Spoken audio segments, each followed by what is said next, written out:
მოგესალმებით.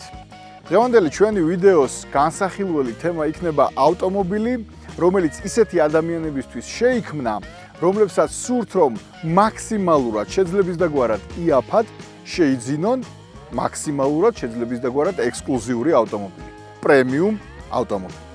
ეს არის Alfa Romeo Junior. მოდელი, რომელიც სრულიად ახალია და ახლახან შემოვიდა საქართველოში. ახლა შემოვიდა Alfa Romeo-s თბილისის ცენტრში და ჩვენ მაშინვე ვისარგებლეთ შემთხვევით, რომ გამოგვეყვანა, გაგვეტესტა, გადაგვეღო და გაგვეცნო თქვენთვის. ცოტა ხნის წინ ჩვენ გადავიღეთ Alfa Romeo Tonale და ის ვიდეო საკმაოდ საინტერესო გამოვიდა და ძალიან კარგი გამოხმაურებაც ჰქონდა. მაშინვე შეგვეძლო სხვათა შორის Junior-ის გადაღებაც, მაგრამ მე ჩავთვალე საჭიროდ რომ ჯერ Tonale გადაგვეღო და შემდგომ უკვე Junior-ი. იმიტომ რომ ეს ავტომობილი არის საწყისი Alfa Romeo-s სამოდელოს რიგში. ანუ Tonale უფრო ექსკლუზიურია, უფრო მაღლა დგას თავისი კლასით და შესაძლებლობებით და ასე შემდეგ. აი Junior-ით კი იწყება Alfa Romeo-s სამყარო. ანუ ეს არის ყველაზე იაფი Alfa. ყველაზე იაფი და ხელმისაწვდომი Alfa Romeo, რომელიც დღეს შეგიძლიათ შეეძინოთ და დიდხანს კიდევ ასე იქნება, იმიტომ რომ სწორედ ამით იწყება Alfa Romeo-s სამყარო. მოდით ახლა კარგად გავიცნოთ ეს ავტომობილი, ჯერ დავათვალიეროთ და ვუპასუხოთ შემდგომ კითხვებს. რამდენად იაფია ის მართლაც თავისი ფასიდან გამომდინარე და რამდენად ინარჩუნებს იმ ექსკლუზიურობას, რომელსაც გვპირდება ხოლმე Alfa Romeo თავის ნებისმიერ მოდელში.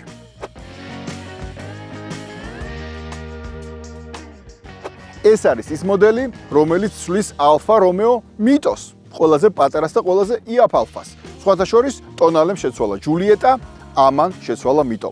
ეს მარტივად რომ გაიგოთ. აი ამით იწყება Alfa-s სამყარო.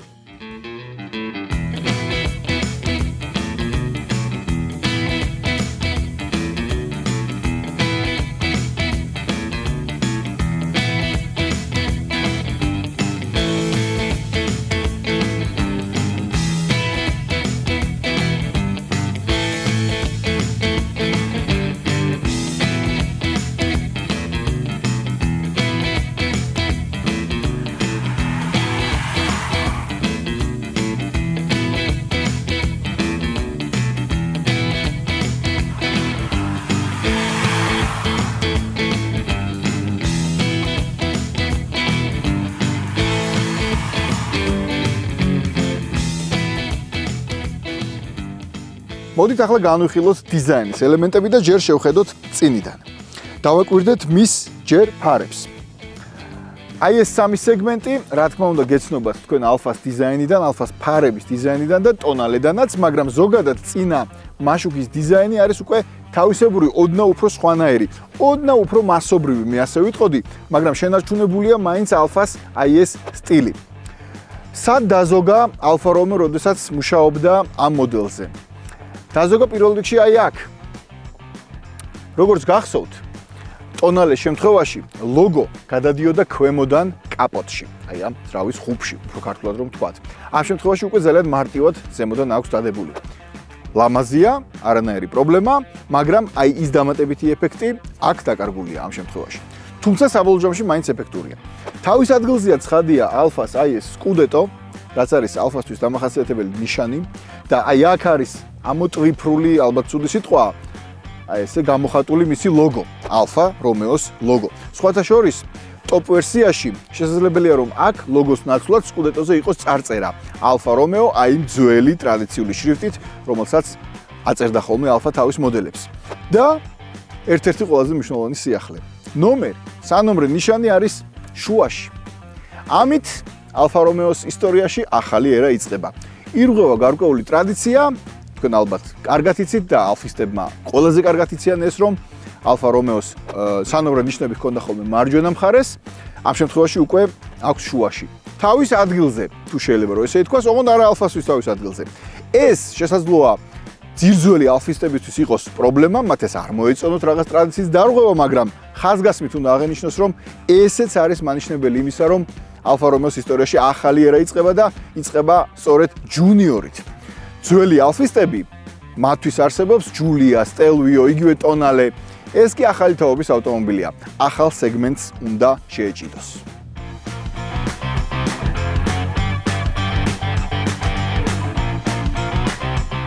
შევხედოთ გვერდიდან. Alfa Romeo Junior-ის სიგრძე არის დაახლოებით 4 მეტრი, მაგრამ ამ შემთხვევაში ჩვენ ციფრებზე არ გვინდა ლაპარაკი, მოდით ვისაუბროთ მის მთავარ დეტალებზე. პირველ რიგში, რა თქმა უნდა, დისკებზე. ამ შემთხვევაში თქვენ ხედავთ 18 დიუმიან ალუმინის დისკებს, აი ზუსტად იმ დიზაინით, რაც Alfa-სთვის ასევე ძალიან ტრადიციულია. ტელეფონის ძველი დისკები რომ იყო, აი ისეთი, ოღონდ ამ შემთხვევაში 3 მრგვალი დეტალით. შესაძლებელია ასევე 20 დიუმიანი დისკებიც, მაგრამ ამ შემთხვევაში უყენია 18-იანები. აქ ხედავთ წარწერა სპეციალე, რაც ქართულად სპეციალური, აი ესე შეიძლება ითარგმნოს და ეს არის რა თქმა უნდა Alfa Junior-ის კომპლექტაციის სახელი, არის სრულ 3 კომპლექტაცია, მაგრამ ამასაც გეტყვით, პირველი არის ჩვეულებრივი Junior-ი, მეორე არის სწორედ სპეციალე და მესამე რა თქმა უნდა ველოჩე. ძალიან ცნობილი სიტყვა Alfa-ს მოყვარულებისთვის. ხო, სარკეზე მაგალითად აღარ აქვს იტალიის დროშა. ბევრ Alfa-ს აქვს ხოლმე აი აქ იტალიის დროშა და გამომხატველია ხოლმე ეს მისი იტალიურობისა. ამ შემთხვევაში აქაც ცოტა დაიზოგა და გასაგებია რომ იტალიურ მანქანას დროშა აღარ აქვს და აი აქ არის მნიშვნელოვანი ისიც რომ კარის სახელური არის ზემოთ, აი ამ ადგილზე. ბევრ მოდელს აქვს ასე სხვათა შორის და პრაქტიკულია. ვიზუალურად შესაძლოა ვინმეს ეს არ მოსწონდეს, მაგრამ ამ შემთხვევაში ძალიან კარგად ზის მე თუ მკითხავთ და აი აქაც საკმაოდ ესე ხელმისაწვდომ ფასიან მოდელს როგორც შეეფერება, ისე არის გადაწყვეტილი ის ამბავი რომ აქ უბრალოდ შავი კი არ არის და უბრალოდ მხოლოდ ზოლები კი არ აქვს, აი ამ C დგარს, ქართულად რომ ვთქვათ, არამედ აი აქაც იკითხება Alfa Romeo-ს ლოგო.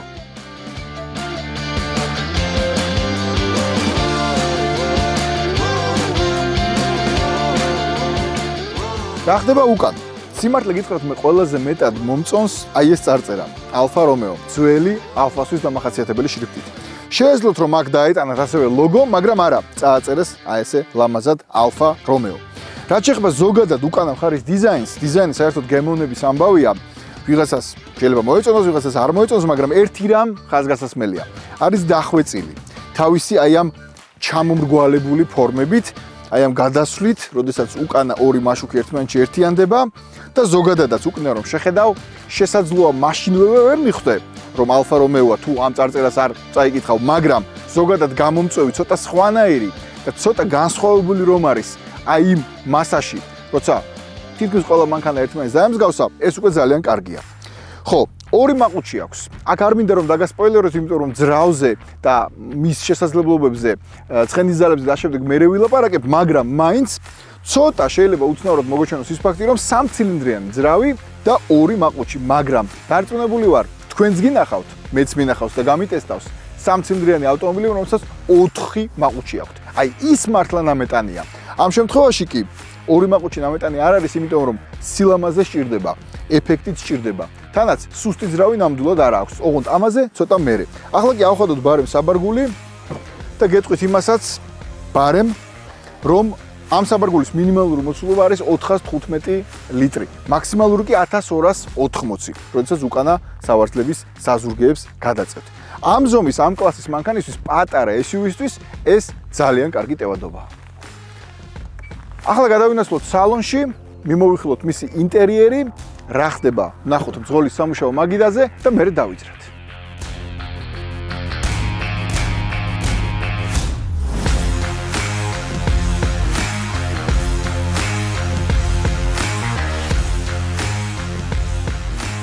როცა გავიაზრე რომ Junior-ით Alfa Romeo-s ისტორიაში ახალი ერა იწყება, მეშინოდა და ძალიან მიხარია რომ აი აქ არ მხვდება 17 სენსორული ეკრანი. რა ვქნა, შეიძლება სუბიექტური მოსაზრება, შეიძლება ზედმეტად სუბიექტურიც კი, მაგრამ მე პირადად ვერ ვიტან, როდესაც მანქანაში არის აი ეს ნიკოპსიიდან დარუბანდამდე გადაჭიმული ეკრანები, სადაც შეიძლება ფილმებს უყუროს, თქვათ გზაურმა, ოღონდ მე ვერ ვუყურებ, იმიტომ რომ ძღოლი ვარ და უსაფრთხოების ამბავია და გაითიშება და ასე შემდეგ და ასე შემდეგ. მოკლედ, აი ეს უსაზღვრო სენსორია და აი ეს ამდენი ეკრანები მე პირადად არ მიყვარს. აი აქ ხედავ ერთ კონკრეტულ მულტიმედია ეკრანს, რომელიც რა თქმა უნდა სენსორულია, მაგრამ ერთია და არ არის ეს რაღაცა ძალიან ბევრი და ძალიან დიდი. კაი, ეხლა ჩავშ.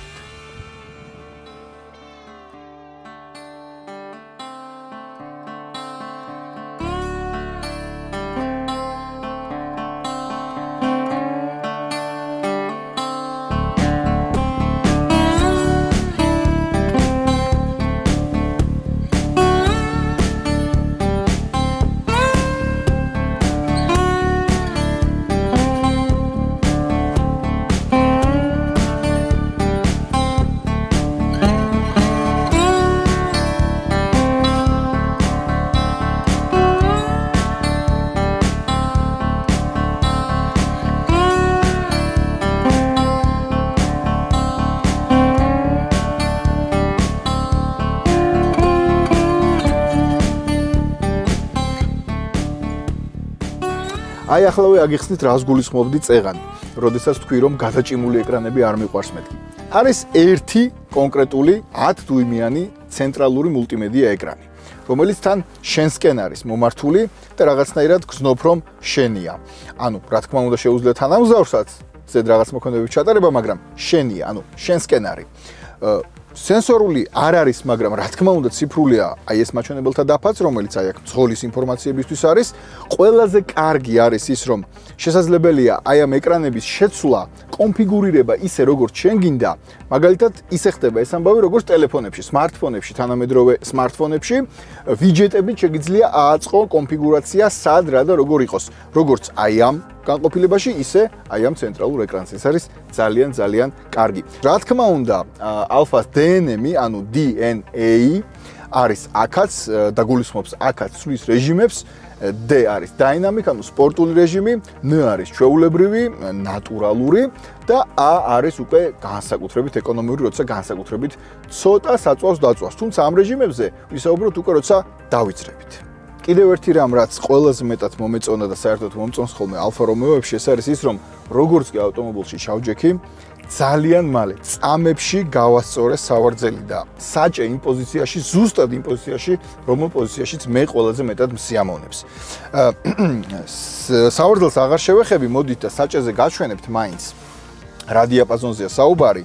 ანუ აი ეს არის ყველაზე შიდა დიაპაზონი, ეს არის ყველაზე გარე, მე მიყვარს მაქსიმალურად სპორტულად, ანუ სავარძელიც მაქსიმალურად ქვემოთ, საჭეც შეძლებს დაგვარად ახლოს და აი ეს პოზიცია. რაც ასევე აუცილებლად სათქმელია და მნიშვნელოვანია, არის ის, რომ Juniors როგორც პირველ საწყის ალფას ძალიან ბევრი რაღაცა აქვს. ძალიან ბევრი უსაფრთხოების სისტემები და ისეთი ფუნქციები, რაც შესაძლოა ამ ფასში პრემიუმ კლასის ავტომობილში არ შეგხვდეთ. მაგალითად, ეს არის აღმართზე შეკავების მექანიზმი, ხაზის კვეთის მაფრთხილებელი, საგზაო ნიშნების ამომცნობი, რომელიც საქართველოშიც ბრწყინვალედ მუშაობს, აქვს განათების სენსორი, წვიმის სენსორი, უსადენო დამტენი, რა თქმა უნდა, პანორამა, რომელიც არის ძალიან ეფექტური და ცხადია ადაპტირებადი კრუიზ კონტროლის, არა ჩვეულებრივი, არამედ ადაპტირებადი. პლუს ამას, ჰაერის ფილტრაცია აქვს ძალიან კარგი, რაც ასევე ძალიან მნიშვნელოვანია, როდესაც პრემიუმ კლასის ავტომობილზე ვსაუბრობთ.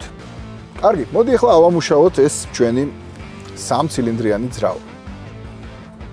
თავიდანვე როგორც კი ქოქაო მანქანას ვარდება ნატურალურ რეჟიმში, ანუ DNA-დან ვარდება N-ში. შემდგომ შეგიძლია შენ გადაიტანო ძალიან ეკონომიურ რეჟიმში, ან პირიქით სპორტულ რეჟიმში და დროა წავიდეთ. ხო, სანამ გადავალ გზაზე და კიდევ დამატებით დეტალებს გეტყვით, მოდით აქვე ვთქვათ, რომ ამ დროისთვის სანამ სპორტულ რეჟიმში დავტვირთავთ მანქანას, საწვავის საშუალო ხარჯი გამოვიდა 7 ლიტრი 100 კილომეტრზე. ალფა ქარხნულად გვეუბნება, რომ საწვავის საშუალო ხარჯი ამ მანქანას აქვს 5 ლიტრი. ეხლა გვაქვს 7, მაგრამ აქ ისიც უნდა გავითვალისწინოთ, რომ ეს ქალაქში სიარულსაც მოიცავდა. ჩვენ 2 დღე ვტესტავდით ამ მანქანას, სანამ დავიწყებთ გადაღებას და ძირითადად ქალაქში დაგროვდა ეს 7 ლიტრი და დაგროვდა ასევე ჩვეულებრივ რეჟიმში სიარულის შემდგომ. უფრო ეკონომიურზე თუ გადავრთავ და ამ დროს უკვე რეკუპერაციაც ამუშავდება, მაგ შემთხვევაში ჩამოვა ალბათ სადღაც 5-დან 6-მდე. ნუ სპორტი რა თქმა უნდა მეცას დაწვავს. უბრალოდ Alfa Romeo-s მოყვარულებს და ალფისტებს ნაკლებად ადარდებთ ხოლმე ეს საწვავის ხარჯი, მაგრამ რაკიღა Junior-ი არის ზუსტად ის მოდელი, რომელმაც ახალი თაობის გული უნდა მოიგოს და უფრო მასობრივი უნდა გახდეს. საწვავის ხარჯი რა თქმა უნდა ძალიან მნიშვნელოვანი არის. ტონალეს როდესაც ვტესტავდით, მე ვთქვი, რომ თქვენი მანქანას, ანუ ტონალეს შეგიძლიათ დააწვევინოთ როგორც 5, ასევე 15 ლიტრი და რეალურად ეს ბევრს არავის არ შეაწუხებდა. საწვავის ხარჯი. აი ამ შემთხვევაში უკვე ისეთი ადამიანები დაიწყებენ ამ მანქანის ყიდვას, რომ საწვავის ხარჯი მათთვის ძალიან მნიშვნელოვანი იქნება. მოკლედ 7 ლიტრი იყო აქამდე. წავედით ახლა უკვე ჯერჯერობით ჩვეულებრივ რეჟიმში და შემდგომ უკვე სპორტულ რეჟიმშიც გამოვცადოთ. კარგით, ძრავას დაუბრუნდეთ, მოდით. 3 ცილინდრიანი ძრავია, ეს არის ტურბო და არის ჰიბრიდი. 136 ცხენის ძალა გვაქვს ჯამში. 48 ვოლტიანი ლითიუმ-იონური ელემენტი ეხმარება Alfa Romeo Juniors. არის 21 კილოვატიანი ელექტრომოტორი და ეს ყველაფერი ერთობლიობაში ქმნის AM ჰიბრიდს, რომელსაც ეხლა მე ვმართავ. 136 ცხენის ძალა ძალიან ბევრი არ არის, მაგრამ არც ცოტაა. ასე რომ თავიდან რო საუბრობდი რომ 3 ცილინდრიანი არ გეცოტაოთ მეთქი, ტურბოა პლუს ჰიბრიდია და წესით აჩქარებაც უნდა კარგი ჰქონდეს. ქარხანა გვიწერს 8.9 წამს აჩქარება 100 კილომეტრამდე. ეხლა ციფრებს აღარ გადავამოწმოთ, იმიტომ რომ სხვადასხვა პირობებში ოდნავ განსხვავებული შედეგი შეიძლება მივიღოთ, მაგრამ ეგ არის აჩქარება. უბრალოდ ნახოთ როგორ დადის ჩვენი ჯუნიორი. ჩვენი რა ალფა რომეოსი და იმ ადამიანების, ვინც ამ მანქანას შეიძენენ. მოდი ახლა გადავიტანოთ უკვე დაინამიკ რეჟიმში, რაც ყველაზე მეტად გვაინტერესებს, როდესაც ალფაზე ვსაუბრობთ. და ოპა, უკვე მოემატა ეს თავისი სისხლია უმოძრავდა უფრო სწრაფად. კარგი 50 კმ/სთ სიჩქარე, 48, ისე 50, მოდი ავაჩქაროთ ახლა. შედარება არ არის. ოპა, ძალიან კარგია. აბა ვნახოთ უკვე 140 სისწრაფე მაქვს და ტალღებზე სავალი ნაწილი დაკიდება, გაკრულია ასფალტზე და კიდე ერთხელ მინდა ვთქვა როგორ მომწონს აი ჩემი ჯდომის პოზიცია, რომელსაც მივაგენი მაშინვე. ძალიან სპორტული. მუხრუჭებიც ძლიერი, ხო, აქვე ეხლა ვთქვათ, ბარემ მიუხედავად იმისა, რომ საწყისია ეს ალფა რომეოს სამოდელო რიგში ჯუნიორი, ამ მოდელის სავალ ნაწილზე და დაკიდების სისტემაზე იმუშავეს ზუსტად იმ ინჟინრებმა, რომლებმაც იმუშავეს ასევე ალფა ჯულიას GTA ვერსიაზე და ალფა რომეო 4C, ანუ 4C, ბევრის გასაგებად რომ ვთქვათ, ვერსიებზე, აი მათ სავალ ნაწილზე ვინც იმუშავა, აუ რა კარგია. ანუ 4C არის ჩემთვის ფაქტობრივად ფავორიტი ალფა რომეო. მიუხედავად იმისა, რომ 8C არსებობს, 4C, ანუ 4C არის ძალიან მიყვარს და ზუსტად იმ ინჟინერებმა იმუშავეს ამ მანქანის სავალ ნაწილზეც და ეს ეთყობა, ისევე როგორც ჯულიაზე, ჯულია GTA ვერსიაზე და ტალღებს მაღალ სისწრაფეზე ყლაპავს აბსოლუტურად უპრობლემოდ. აი კიდე უფრო მეტი სიჩქარე მაქვს ახლა 164 და ვნახოთ აი ეს ტალღოვანი გზა არის, გაკრულია ასფალტზე და მე შემიძლია თამამად გითხრათ, რომ ალფა რომეოს DNM-ი ყველაზე მეტად მის მართვაში გადმოცემულია სწორედ სავალ ნაწილში და დაკიდების სისტემაში. ეს არის ძალიან მნიშვნელოვანი. ძრავის სიმძლავრეს ვერავინ ვერ მოისაკლისებს, თუ რა თქმა უნდა არ აქვს ჰიპერმოთხოვნები. მოხვევარი ძალიან ზუსტი, მე ხა სპორტულ რეჟიმში დავდივარ და აქო გეტყვით, რომ ველოჩეში, ჯუნიორ ველოჩე ვერსიაში, რომელიც არის ტოპ ვერსია, იქ უკვე სტაბილიზატორები აქვს დამატებით გაძლიერებული დაკიდების სისტემაში და ის კიდე უფრო მაგარი იქნება. აი ამის თქმა უკვე თამამად შემიძლია.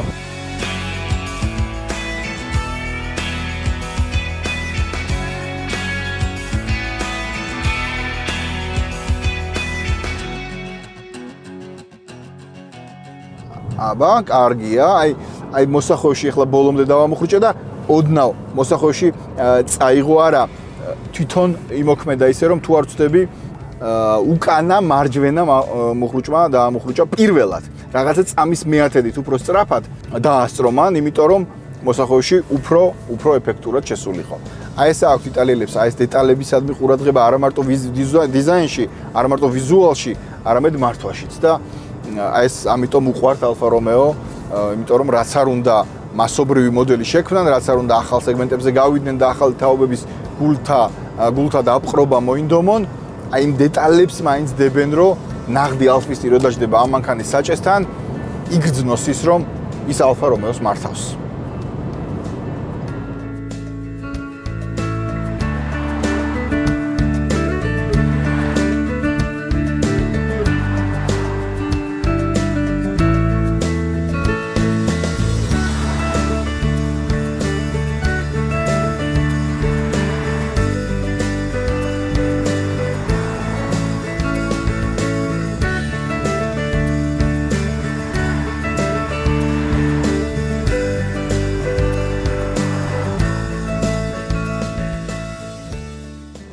წინამძრავიანია ალფა ჯუნიორი, გამოვა სრული ამძრავიც, ელექტროვერსია.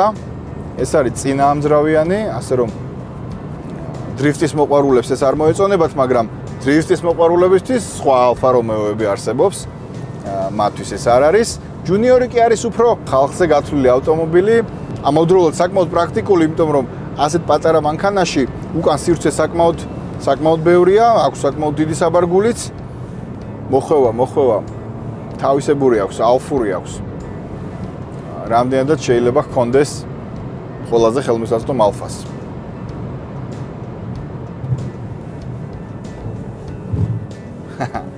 კარგია. და მე ისევ ამოდის ეს ხმა, ნახეთ, აი დამოხრუჭება, დამჭირდა, ანა უფრო სხვანაირად გამოვცადოთ, მოდი. მოსახოვს მიუახლოვდები და მე ვიზავ მაგ ამბავს. კვეთრად დავამოხრუჭებ და ავჩქარდები მოსახოვიდან გამოსვლაში. და მე გეტყვით რის თქმა მინდოდა. კვეთრი მუხრუჭი 140-დან. ოპა, წამოიღო. კი ბატონო, აბარა. ისევე ხა 140. კვეთრი მუხრუჭი 2 წამში, ჯერ არა, აი ახლა. ოპა, ცოტა წაგვათამაშა. კარგია. შვენიერი.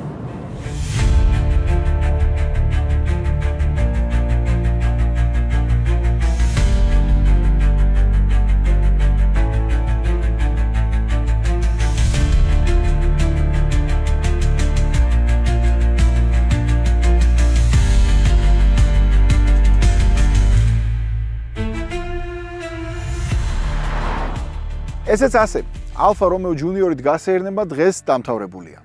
მოდით დასკვნას დავიწყებ ჯერ სუბიექტური შეფასებით და შემდგომ უკვე გადავალ ობიექტურ რეალობაზე. სუბიექტურს რაც შეეხება, ვიყიდი თუ არა მე ამ ავტომობილს.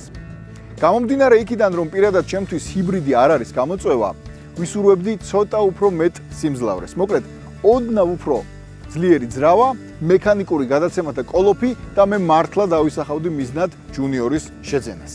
მაგრამ ობიექტურ რეალობაზე რომ გადავიდეთ, მე და ჩემნაირები უკვე ძველი სკოლა ვართ.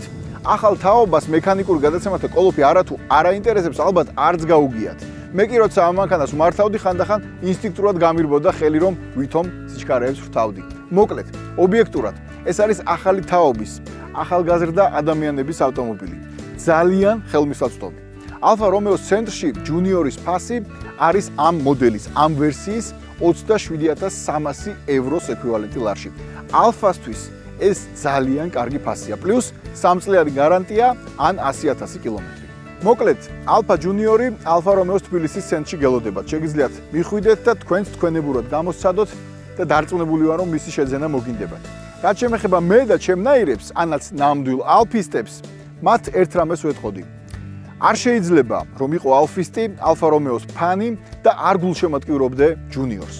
იმიტომ რომ რაც უფრო ბევრი ჯუნიორი გაიყიდება, რაც უფრო ბევრი ჯუნიორი იქნება, მით უკეთესად და მით უკეთ გააკეთებენ ისეთ მოდელებს, როგორებიც არის ჯულია სტელვიო, ნებისმიერი ახალი მოდელი, რომელიც ზუსტად მოფხანს გულს ალფისტებს. ასე რომ ჯუნიორს უნდა ვუგულშემატკივროთ. დროებით.